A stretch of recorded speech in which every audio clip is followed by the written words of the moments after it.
Stage پر تشریف فرما علماء ذوی الاحترام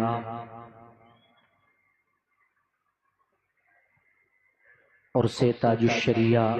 علیہ الرحمت والرضوان میں آنے والے تمام زائرین کرام، السلام علیکم ورحمت اللہ وبرکاتہ۔ الحمدللہ وکفا وسلام علی عبادہ الذین اصطفى وعلى آلہ وصحبہ نجوم الہدى وأولياء أمته وعلماء ملته بررة التقى، أما بعد فأعوذ بالله من الشيطان الرجيم، بسم الله الرحمن الرحيم۔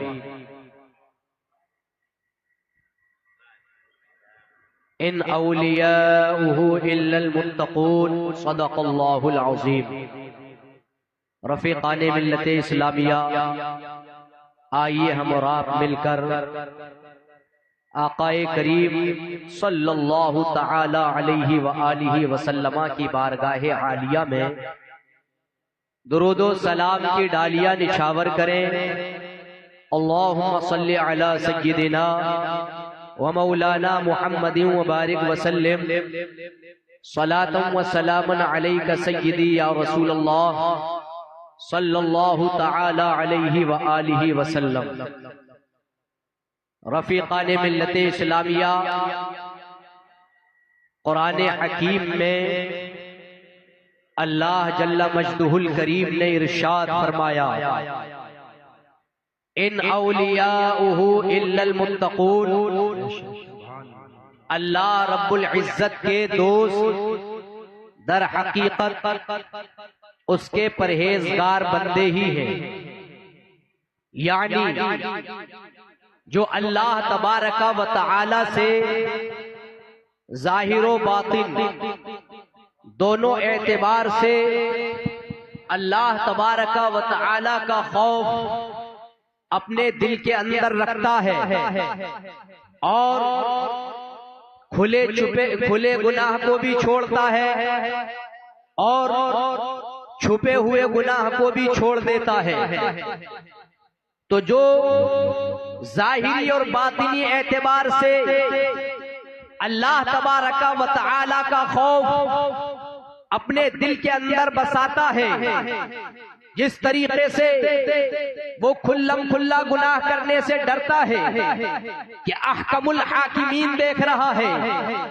مالک دیکھ رہا ہے، قادر مطلق دیکھ رہا ہے، اسی طریقے سے وہ رات کی تنہائی میں بھی یہ اپنے دل کے اندر خیال بسائے رکھے کہ کوئی دیکھے نہ دیکھے، اللہ تبارک و تعالی دیکھ رہا ہے۔ آئیے اس آیت کریمہ کے تناظر میں اور اس کے مفہوم کی روشنی میں مرشد کریم حضور تاج الشریعہ بدر الطریقہ علیہ الرحمت والرضوان کی حیات طیبہ کو دیکھیں کہ آپ نے اپنی پوری زندگی اللہ و رسول کی رضا کے لیے، اللہ و رسول کی خوشنودی حاصل کرنے کے لیے اپنی پوری حیات ظاہری صرف کر دی۔ آپ کا معاملہ تقوی کا معاملہ تھا، اسی لیے اللہ تبارک و تعالی کے فضل و کرم سے آپ کو عشق رسول حاصل ہوا، اور آپ کو ہی نہیں بلکہ آپ کے آباء و اجداد میں بھی اگر دیکھیں گے، خود اعلیٰ حضرت امام اہل سنت، اعلیٰ حضرت مجدد اعظم الشاہ امام احمد رضا خان فاضل بریلوی علیہ الرحمت والرضوان کو اگر دیکھیں تو آپ کا عشق رسول، آپ کی رسول کریم صلی اللہ تعالی علیہ وسلم سے محبت، آپ ہدایت بخشش پڑھ لیں، اعلیٰ حضرت کے اشعار پڑھ لیں، آپ فرماتے ہیں انہیں جانا انہیں مانا نہ رکھا خیر سے کام، للہ الحمد میں دنیا سے مسلمان گیا۔ اس سے پتا چلتا ہے کہ آپ کے آباء و اجداد میں خود اعلیٰ حضرت امام اہل سنت عظیم البرکت مجدد دین و ملت الشاہ امام احمد رضا خان کی حیات طیبہ کا ہر لمحہ اگر گزرا ہے تو میرے آقا کریم صلی اللہ تعالی علیہ وآلہ وسلم کی محبت میں گزرا ہے، آپ کے عشق میں گزرا ہے، اور یہی وجہ ہے کہ آپ کو اللہ تبارک و تعالی نے پوری دنیا کے اندر مقبول خاص و عام بنا دیا۔ سبحان اللہ۔ اور زائرین کرام، میں آپ کو ایک پیغام بہت اہم یہ بھی دینا چاہوں گا کہ میرے تاج الشریعہ بدر الطریقہ علیہ الرحمت والرضوان کی زندگی ہم سے کہہ رہی ہے، آپ کی حیات ہمیں یہ پیغام دے گئی کہ ہمیں جب تک اس دنیا کے اندر رہنا ہے اللہ و رسول کی رضا کے لیے خاص کام کرنا ہے۔ آپ دیکھیں ایک پرہیزگار کا استقبال، ایک اللہ سے ڈرنے والے کا استقبال، سچے عاشق رسول کا استقبال جب وہ دنیا سے جاتا ہے، اپنی ظاہری حیات کو الوداعی سلام کہتا ہے، اور جب اس کا جنازہ سجایا جاتا ہے تو ہم نہیں، اٹھائیے علامہ جلال الدین سیوطی کی شرح الصدور بشرح حال الموتى والقبور۔ آپ بہت بڑے عالم دین ہیں، آپ اتنے بڑے عالم دین ہے کہ آپ نے ایک مرتبہ نہیں، دو مرتبہ نہیں، بلکہ 75 مرتبہ حالت بیداری میں نبی کریم صلی اللہ تعالی علیہ وسلم کا دیدار کیا ہے۔ آپ دیدار سے مشرف ہوئے ہیں۔ آپ نے اپنی کتاب کے اندر ایک حدیث نقل فرمائی ہے، وَأَخْرَجَ أَبُو يَعْلَى فِي مُسْنَدِهِ عن طریق عن یزید الرقاشی عن انس عن النبی صلی اللہ تعالی علیہ وسلم یقول اللہ تبارک وتعالی لملک الموت انطلق الى ولي، انطلق الى ولي، انطلق الى ولي فاتني به فاني قد جربته بالسراء والضراء فوجدته احب اني لاريد ان اريحه من هموم الدنيا وغمومها فيجلس ملك الموت عنده ومعه 500 من الملائكه ومعهم حنوط من حنوط الجنه ومعهم كفن من اكفان الجنه فيجلس ملك الموت عنده فيقول للروح يا أيتها الروح الطيبة اخرجي إلى ربك راضية مرضية فيقول الروح للجسد هنيئا لك هنيئا لك هنيئا لك فيقول الجسد للروح مثل ذلك إلى آخر الحدیث۔ مثال کا حدیث بہت لمبی ہے، حدیث کا متن میں یہی چھوڑ رہا ہوں، اس کا خلاصہ یہ ہے، اے زائرین کرام ذرا سنو، میرے مرشد کریم کے عرس میں تشریف لانے والوں اور دور و دراز سے آنے والے ذرا سنو، ایک سچے عاشق رسول کا مقام کیا ہوتا ہے، ایک سچے پرہیزگار کا مقام کیا ہوتا ہے۔ یہ حدیث پاک کہہ رہی ہے کہ جب ایک اللہ سے ڈرنے والے کے جنازے کا وقت آتا ہے، اس کے انتقال کا وقت قریب آتا ہے، تو اللہ تبارک و تعالی حضرت ملک الموت سے ارشاد فرماتا ہے، انطلق الی ولی، اے میرے ملک الموت میرے ولی کے پاس چلے جاؤ، میرے محبوب بندے کے پاس چلے جاؤ، میرے متقی بندے کے پاس چلے جاؤ۔ اللہ ارشاد فرماتا ہے فَأْتِنِي بِهِ، اور اس کو میرے پاس لے آؤ، فَإِنِّي قَدْ جَرَّبْتُهُ بِالسَّرَّاءِ وَالضَّرَّاءِ، میں نے اس کو خوشی میں بھی آزمایا، میں نے اس کو غم میں بھی آزمایا۔ مطلب یہ ہے کہ جب میں نے اپنے پرہیزگار بندے کا یعنی امتحان لیا، آزمائش لی اور اس کو آزمایا، کبھی نعمت دے کر کے آزمایا، تب بھی میرے پرہیزگار بندے کے زبان پر میرا شکر تھا، اور غم دے کر کے بھی آزمایا، تب بھی اللہ کا شکر بجا لایا، ہر حال میں اللہ تبارک و تعالی کا شکر بجا لایا۔ اٹھائیے اب آگے حدیث قدسی میں بیان کیا گیا، جب حضرت ملک الموت اس پرہیزگار بندے کے پاس آتے ہیں، اور آنے کے بعد وہ اکیلے نہیں آتے، سبحان اللہ، قربان جائیے اس کی عظمت پر، قربان جائیے اس کی فضیلت پر، قربان جائیے اس کی اہمیت پر۔ حضرت ملک الموت کے ساتھ ایک یا فرشتہ نہیں ہوتا بلکہ 500 فرشتے ہوتے ہیں، اور ان کے ساتھ ہوتا کیا ہے، وَمَعَهُمْ كَفَنٌ مِّنْ أَكْفَانِ الْجَنَّةِ، آپ تو بعد میں کفن کا انتظام کرو گے، آپ تو بعد میں خوشبو کا انتظام کرو گے، مگر اللہ کے مقرب بندے کا مقام یہ ہوتا ہے, اللہ کے پرہیزگار بندے کا مقام یہ ہوتا ہے کہ جب وہ دنیا سے اس کے رخصت ہونے کا وقت قریب آتا ہے تو دنیا والے دیکھتے ہیں کہ اس کے جنازے میں کتنی بھیڑ ہوتی ہے, اور یہی نہیں بلکہ ملائکہ بلکہ 500 فرشتے اپنے ساتھ جنتی کفن لاتے ہیں. اس سے اس کی اہمیت اجاگر ہو جاتی ہے اور وہ یہ پتہ چل جاتا ہے کہ یہ اللہ کی بارگاہ میں کتنا مقرب بندہ ہے. اس کو دیکھ لیجئے, میرے مرشد گرامی کا جنازہ اس کی گواہی دے رہا ہے. میرے مرشد گرامی کے جنازے میں آپ دیکھیں کتنی بھیڑ ہی بھیڑ نظر آ رہی تھی. میں تفصیل میں جانا نہیں چاہتا, میں تو حدیث قدسی کی روشنی میں اپنے مرشد کریم کی زندگی کو دیکھ رہا ہوں. آپ بھی ذرا اس کا یعنی مطالعہ کریں اور بغور اس کو سنیں. اللہ اکبر. حضرت ملک الموت جب اس کی روح نکالنے کے لیے بیٹھ جاتے ہیں, ان کے ساتھ 500 فرشتے ہوتے ہیں, تو روح سے کہتے ہیں یا ایتھا الروح طیبہ, اے پاکیزہ مقدس روح, جاؤ اپنے رب کی بارگاہ میں چلی جا, اس حال میں کہ تیرا رب تجھ سے راضی ہے. اب دیکھیے حضور تاج الشریعہ بدر الطریقہ علیہ الرحمت والرضوان نے اپنی پوری زندگی کیا کیا. وہ الحب فی اللہ والبغض فی اللہ کی سچی تصویر تھے. انہوں نے جب بھی کوئی کام کیا اپنی طبیعت کے مطابق نہیں کیا, بلکہ جو بھی کام کیا وہ کام کیا جو شریعت کے مطابق تھا, جو میرے آقا کریم صلی اللہ تعالی علیہ وسلم کی رضا سے متعلق تھا, جو آپ کی خوشنودی سے متعلق تھا. اگر شریعت کا مسئلہ آ گیا, اگر پرہیزگاری کا مسئلہ آ گیا, اگر تقوی شعاری کا مسئلہ آ گیا, اس میں خاندان کو نہیں دیکھا, اس میں قرابت داری کو نہیں دیکھا, اس میں رشتہ داری کو نہیں دیکھا. اگر سب سے پہلے میرے مرشد کریم نے دیکھا تو مصطفیٰ کی شریعت کو دیکھا, آقا کی شریعت کو دیکھا, اور سب سے پہلے شریعت کا حکم اس کے لیے نافذ کر دیا, اور شریعت کا حکم نافذ کر کے یہ بتا دیا ہم جب تک دنیا میں ہیں ہمارے لیے دنیاوی رشتے بعد میں ہیں, میرے آقا کی شریعت پہلے. سبحان اللہ, زندہ باد.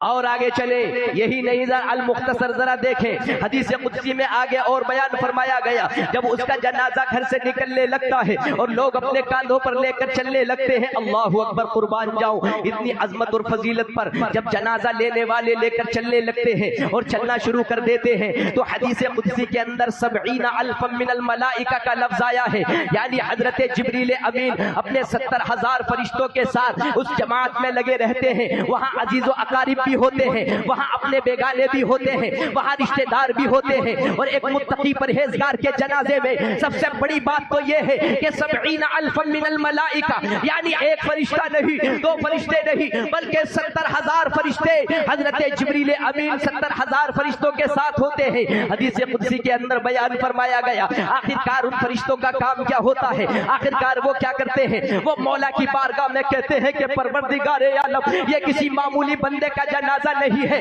یہ کسی عام انسان کا جنازہ نہیں ہے, یہ اس انسان کا جنازہ ہے کہ دنیا والے تو سویا کرتے تھے مگر یہ رات کی تنہائی میں تیری رضا کے لیے, اللہ تیری رضا کے لیے, تیری خوشنودی کے لیے مصلی بچھایا کرتا تھا, تہجد کو ادا کیا کرتا تھا, قرآن کی تلاوت کیا کرتا تھا. اللہ تبارک و تعالی سے یعنی تیری بارگاہ سے تمام عالم اسلام کے سنی مسلمانوں کے لیے بخشش کی دعا کیا کرتا تھا. فرشتے مولا کی بارگاہ میں عرض کرتے ہیں کہ مولا اس بندے کو بخش دے اور اس کی بخشش فرما دے. حدیث کے اندر بیان فرمایا گیا ایک پرہیزگار کا, ایک عام پرہیزگار کا عالم یہ ہے, ایک عام مومن کا عالم یہ ہے. تو میرے تاج الشریعہ بدر الطریقہ کی زندگی کو دیکھو, آپ کا لمحہ لمحہ اگر گزرا ہے تو یاد الہی میں گزرا ہے, آپ کی ساعت ساعت اگر بسر ہوئی ہے تو اللہ کی یاد میں بسر ہوئی ہے, رسول اللہ کے عشق میں بسر ہوئی ہے. جب بھی آنکھ کھلی ہے آقا کی یاد میں کھلی ہے, نمازیں پڑھی ہے, اللہ تبارک و تعالی کی یاد کی ہے, ہمیشہ ہر لمحہ اگر میرا مرشد کریم لگا ہے تو اپنے مولا کی یاد میں لگا. سبحان اس لیے ہم اور آپ کو بھی یہ پیغام یاد رکھنا چاہیے. صرف تقریر یہاں سن کر کے اس کان سے سن کر اس کان کو نکال کر یہ اس کا مقصد ہرگز نہیں رکھنا چاہیے, بلکہ اے زائرین کرام اپنے اپنے گھروں کو جانے کے بعد اپنے مرشد کریم کی زندگی کو سامنے رکھنا, اور جب بھی اذان کا وقت ہو جائے, جب بھی صدا آ جائے حی علی الصلاۃ, اپنے کاروبار کو چھوڑ کر, اپنے بزنس کو چھوڑ کر, اپنے تمام تعلقات کو چھوڑ کر مولا کی بارگاہ میں سر جھکانے کے لیے چلے جانا. اور کبھی بھی زندگی میں یعنی ایمان کا سودا مت کرنا، اس لیے کہ یہ اتنی قیمتی چیز ہے، اتنی قیمتی چیز ہے، اس کی مثال ہی نہیں ہے۔ اگر یہ دنیا یعنی دل سے چلا گیا، اگر یہ چلا گیا تو ہماری یہ دنیا بھی خراب ہے اور آخرت خراب ہے، اور اس کی حفاظت کے لیے ہمیں مسلک اعلیٰ حضرت کو مضبوطی سے تھامنا ہے، مرشد کریم کے پیغامات کو مضبوطی سے یعنی اپنے دل میں بسا لینا ہے، آپ کی حیات طیبہ کو اپنے دل کے اندر بسا لینا ہے۔ اور آخر میں 2 منٹ کی بات اور کہہ کے جانا چاہتا ہوں، اگر آپ نے اپنی زندگی پر عمل نہیں کیا، آپ نے نمازوں کو چھوڑا، آپ نے جان بوجھ کر نمازوں کو چھوڑا، آپ نے فرائض و واجبات کو نظر انداز کیا، تو جانتے ہو حدیث پاک کا دوسرا رخ بھی ہے۔ وَأَخْرَجَ أَبُو يَعْلَى فِي مُسْنَدِهِ عن طريق يزيد الرقاشي عن أنس عن النبي صلى الله عليه وسلم يقول الله تبارك وتعالى لملك الموت انطلق إلى عدو فأتني به۔ حدیث پاک کا ترجمہ یہ ہے، وقت کی قلت ہے کہ جب کوئی بندہ گناہگار ہوتا ہے، نمازوں کو بے دریغ چھوڑتا ہے اور ایسے ہی نمازیں چھوڑ دیتا ہے، گپ شپ میں لگا رہتا ہے، تو اللہ تبارک و تعالی ملک الموت سے فرمائے گا کہ میرے دشمن کے پاس چلے جاؤ، اس کی روح نکال کر میرے پاس لاؤ۔ یعنی حدیث کے اندر بیان کیا گیا، جب بے نمازی کی روح نکالی جاتی ہے، جب وہ دنیا سے جاتا ہے تو ملک الموت کی 12 آنکھیں اس کو نظر آتی ہیں، لہو 12 اعین کا لفظ ہے، اس کی 12 آنکھیں نظر آتی ہیں، اور 500 فرشتے ملک الموت کے ساتھ ہوتے ہیں۔ 500 فرشتوں کے ساتھ جنتی خوشبو نہیں ہوتی، حدیث پاک کے اندر الفاظ ہے وَمَعَهُمْ كَصَفُودٌ مِّن نَّارٍ، سین پہ واو دال، اس کا معنی ڈکشنری کے اندر اگر دیکھیں گے تو اس کا معنی آنکڑا آتا ہے، لوہے کا جو آنکڑا ہوتا ہے اس کا معنی ہوتا ہے، سفود کے لفظ کا وہ معنی ہوتا ہے۔ مگر بے نمازی کی روح جب نکالی جائے گی، گناہگار کی روح جب نکالی جائے گی، شریر کی روح جب نکالی جائے گی، تو ملک الموت کے ساتھ جو 500 فرشتے ہوں گے ان میں سے ہر ایک کے ساتھ سفود من نار، آگ کا آنکڑا ہوگا، فیجلس ملک الموت عنده، ملک الموت اس کے پاس بیٹھیں گے، اور بیٹھنے کے بعد جب وہ آگ کا آنکڑا ڈالیں گے، وصل الى بطنه والى شعره وعرقه وفخذه ولحمه وعظمه، جب وہ آنکڑا ڈالا جائے گا تو اس کے بالوں کو چیرتا ہوا، اس کی ران کو چیرتا ہوا، اس کے گوشت کو چیرتا ہوا، اس کی ہڈیوں کو پار کرتا ہوا چلا جائے گا۔ اس وقت وہ تکلیف کا احساس کرے گا، اے کاش میں نے نمازیں پڑھ لی ہوتی، اے کاش میں نے مولا کی عبادت کر لی ہوتی، میرے تاج الشریعہ کی نماز کی جماعت کی پابندی کا عالم یہ تھا۔ اگر نقاہت کا بھی عالم ہے